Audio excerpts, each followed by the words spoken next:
이승만 대통령에 대한 평가가 극명하게 나뉘는 이유는 무엇일까요? 한쪽에서는 친일파의 독재자, 심지어 히틀러와 비견되는 이대 학살자라고 불리기도 하며, 또 다른 한쪽에서는 우리나라를 공산주의자들에 의해서 지켜낸 자유대한민국 건국의 아버지라고 불리기도 합니다. 물론 해방 직후 혼란의 시기에 초대 대통령이었던 만큼 공과 과가 있을 테지만, 히틀러와 비견되는 A의 학살자와 자유대한민국 건국의 아버지라는 두 개의 단어가 한 사람에 대한 평가로서 양립이 가능한 것일까요? 이 이상한 상황을 이해하기 위해서는 이승만 대통령이 초대 대통령이 되었던 1940~50년대 우리나라의 시대적 상황을 조금은 이해하고 바라봐야 한다고 생각해요. 일본의 식민 지배가 영원히 끝나지 않을 것만 같은 그 시절, 갑자기 이뤄진 해방 이후에도 주요 자리에 그대로 남아있던 친일파 인사들, 민족주의자 또는 사회주의자보다 말이 통하는 친일파가 낫다는 미군정 시절, 북한의 남침으로 시작된 6.25 전쟁, 공산주의로 통일될 뻔한 대한민국, 인천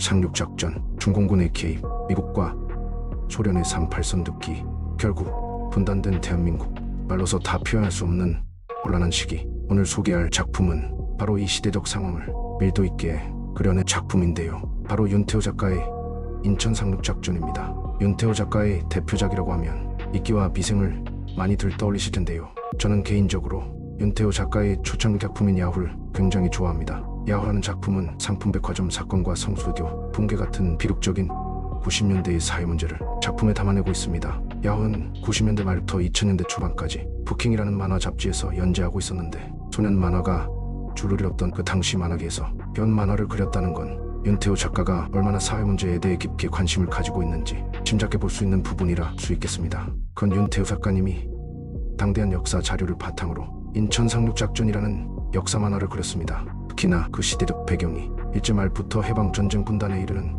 그야말로 대한민국 대혼란기를 다뤘다는 점이 중요한 것 같습니다. 역사적 인물을 이야기할 때 시대적 상황을 이해해야 한다고 하는데, 이 작품처럼 그 당시 평범한 소시민들이 이 혼란스러운 상황을 살아가야 했던 그 아픈 처지를 고민한 작품은 거의 없을 것 같습니다. 작가로서 나의 창작물이 혼란스러운 시대를 배경을 소재로 한 만큼 김도환이나 김춘삼처럼 스토리가 되는 유명한 인물을 주인공으로 내세우고 싶은 욕심이 들 법도 하지만, 윤태호 작가님은 평범한 소시민 가정을 주인공으로 정했습니다. 작품 속에서 김구, 여운형, 김구식, 이승만 등 우리가 알만한 유명 인사들이 나오지만, 마치 그들은 역사책 속의 인물들처럼 역사적 사실처럼 흘러 지나가고 그 시대를 온몸으로 부대끼며 고통스럽게 살아가는 사람들은 바로 주인공들 같은 일반 시민들이었다는 사실을 굉장히 디테일하게 보여줍니다. 앞서 이야기했듯 이 작품은 평범한 한 가정에 대한 이야기입니다. 아이 철구를 중심으로 철구 아빠, 철구 엄마, 철구 삼촌에 대한 이야기죠.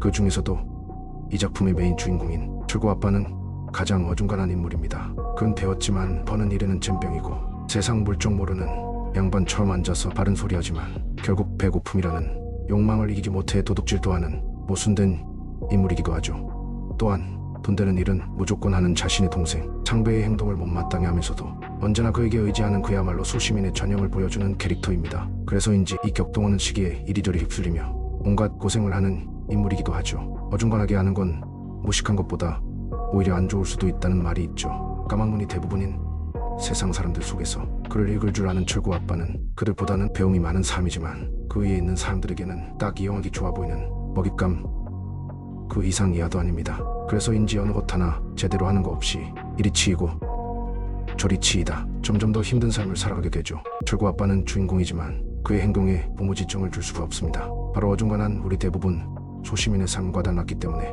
저 상황에 있다면 한국은 비슷한 처지가 되어 있지 않을까 하는 불안한 현실 부정을 하고 싶은 마음과, 나라도 저 상황에서는 저럴 수밖에 없겠다 라며 공감할 수 있기 때문입니다. 오히려 살인까지 일삼는 철구 아빠의 동생 상배라는 캐릭터가 매력적으로 느껴지기도 합니다. 도덕적으로는 비판을 받겠지만 가족을 먹여 살리는 사람은 다름 아닌 상배이기 때문이죠. 상배가 하는 일은 일반 사람이 아무나 할 수 있는 일이 아닙니다. 이익이 되면 살인도 서슴지 않게 하지만 항상 가족에게 분과 먹을 것을 나누고, 딱히 자신에게 피해를 주는 사람이 아니라면 자신보다 약한 사람들에게도 베풀 수 있는 사람이 바로 상배라는 캐릭터입니다. 어떻게 보면 상배는 낭만적인 캐릭터이기도 해요. 폭력의 세계에 있으면서도 약한 사람과 가족에게는 츤데레의 매력을 뽐내는 사람이거든요.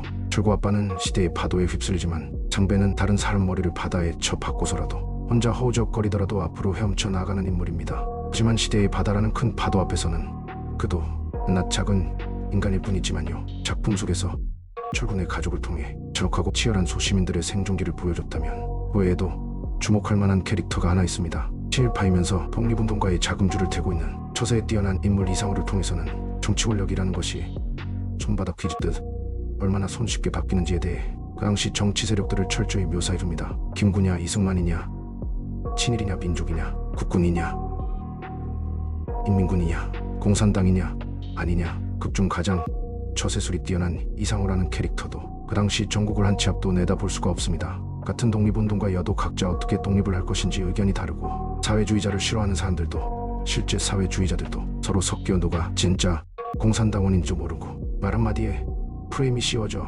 죽임을 당하는 이런 말도 안 되는 상황을 잘 표현하였습니다. 작품이 끝나갈수록 누가 잘했고 못했고가 아니라 어떤 현명한 지도자가 왔더라도 이러지도 저러지도 못한 나수화장이었겠구나 라는 마음이 절로 들게 합니다. 철군의 가족의 기구한 운명에 공감함이 있다 보면 어느새 역사책 한 권을 읽은 것만 같은 느낌을 들게 합니다. 처음에 이 작품 리뷰를 시작할 때 이승만 대통령은 왜 이렇게 평가가 갈리는 사람일까? 라는 질문으로 시작했는데요. 조심스럽게 제 나름대로의 정답을 찾아본다면 1940, 50년대에 대한 이해가 충분히 되어 있는지부터 생각해 볼 문제인 것 같은데요. 현재 우리나라의 경제적 정치적 상황을 대입해서 그 당시 상황을 이해하려고 한다면 당연히 잘못된 출력값을 뽑아낼 수밖에는 없을 겁니다. 그런 의미로 이 만화책을 읽게 된다면 우리나라의 해방 직후의 혼란스러운 상황을 이해하는데 조금이나마 도움이 될 거라는 생각이 듭니다. 우리나라 해방 직후의 혼란스러운 상황을 너무나도 꼼꼼히 설명해주는 만화책 인천 상륙작전 리뷰였습니다. 지금까지 버버노크였습니다. 시청해주신 여러분